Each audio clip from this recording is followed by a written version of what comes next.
കുട്ടിക്കാനം പള്ളിക്കുന്നിൽ വർഷങ്ങൾക്ക് മുമ്പ് പീരിമേട് പഞ്ചായത്ത് നിർമ്മിച്ച ലൈബ്രറി കെട്ടിടത്തിൽ ശുചിമുറി പ്രവർത്തിക്കാത്തത് ആളുകൾക്ക് പ്രതിസന്ധി സൃഷ്ടിക്കുന്നു. ലൈബ്രറി ഉൾപ്പെടെ 3ഓളം സ്ഥാപനങ്ങൾ കെട്ടിടത്തിൽ പ്രവർത്തിക്കുന്നുണ്ട്. ഇവിടെ എത്തുന്നവർ പ്രാഥമിക ആവശ്യങ്ങൾക്കായി സമീപ വീടുകളെ ആശ്രയിക്കേണ്ട ഗതികേടിലാണ്. പീരിമേട് ഗ്രാമപഞ്ചായത്ത് 17ാം വാർഡിൽ പള്ളിക്കുന്നിൽ വർഷങ്ങൾക്ക് മുമ്പ് നിർമ്മിച്ചതാണ് ലൈബ്രറി കെട്ടിടം. Health sub centre, post office അടക്കം ഈ കെട്ടിടത്തിന്റെ വിവിധ ഭാഗങ്ങളിലായി പ്രവർത്തിക്കുന്നു. എന്നാൽ ഈ കെട്ടിടത്തിൽ ആകെയുള്ളത് ഒരു ശുചിമുറി മാത്രമാണ്. ഇതിന്റെ പ്രവർത്തനവും അവതാളത്തിലാണ്. അതിനാൽ തന്നെ ഇവിടെ എത്തുന്ന സ്ത്രീകൾ അടക്കമുള്ളവർ അത്യാവശ്യ ഘട്ടങ്ങളിൽ വലിയ പ്രതിസന്ധിയാണ് അഭിമുഖീകരിക്കുന്നത്. നിലവിൽ ബാത്റൂം ഉണ്ടായിട്ട് പോലും ഇത് ബാത്റൂമിൽ വെള്ളമില്ലാത്ത സാഹചര്യത്തിൽ പ്രവർത്തിക്കാൻ പറ്റുന്നില്ല. ഇത് പലതവണയായി നമ്മൾ പഞ്ചായത്തിലേക്ക് പരാതിപ്പെട്ടിട്ടും ഒരു നടപടിയും സ്വീകരിക്കുന്നില്ല. ഈ തൊട്ടടുത്തുള്ള പോസ്റ്റ് ഓഫീസിൽ 3 വനിതാ ജീവനക്കാരാണ് ജോലി ചെയ്യുന്നത്.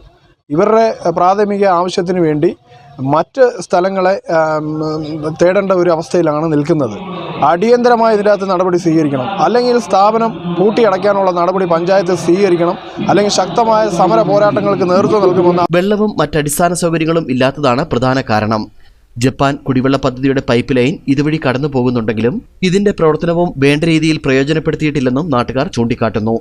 പഞ്ചായത്തിന്റെ നേതൃത്വത്തിൽ ഇവിടുത്തെ ശുചിമുറിയുടെ അറ്റകുറ്റപ്പണികൾ പൂർത്തീകരിച്ച് തുറന്നു നൽകണമെന്നാണ് നാട്ടുകാരുടെ അടക്കമുള്ള ആവശ്യം. News bureau, Peermade.